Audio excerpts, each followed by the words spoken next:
माहित आहे का 1 जानेवारीला विजयस्तंभ शौर्य दिन म्हणून का साजरा केला जातो? दरवर्षी लाखो लोक पुण्याच्या भीमा कोरेगावला का जमतात? काय आहे नेमकं भीमा कोरेगावच्या विजयस्तंभाचा इतिहास? चला जाणून घेऊया. मी जागृती टिटवा टॉक्स मध्ये तुझं स्वागत करते. अशाच नवनवीन व्हिडिओसाठी टिटवा टॉक्सला आताच फॉलो करा. भीमा कोरेगाव पुणे जिल्ह्यातील शिरूर तालुक्यात असलेले एक ऐतिहासिक गाव आहे. 1 जानेवारी 1818 मध्ये झालेल्या ऐतिहासिक युद्धाचं विजयस्तंभ हे स्मारक आहे. या युद्धात ब्रिटिश सेनेतील महार सैनिक पेशव्यांच्या मोठ्या सेनेचा पराभव केला. हा विजय केवळ युद्धाचा नव्हता तर अन्याय, अत्याचार आणि जातीय भेदभाव यांच्या विरुद्ध उभा राहण्याचा स्मारक होता.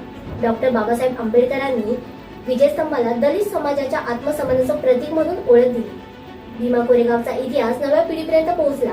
म्हणूनच दरवर्षी 1 जानेवारीला देशभरातून लाखो आंबेडकरी विजयस्तंभाला मानवंदना देण्यासाठी जमतात.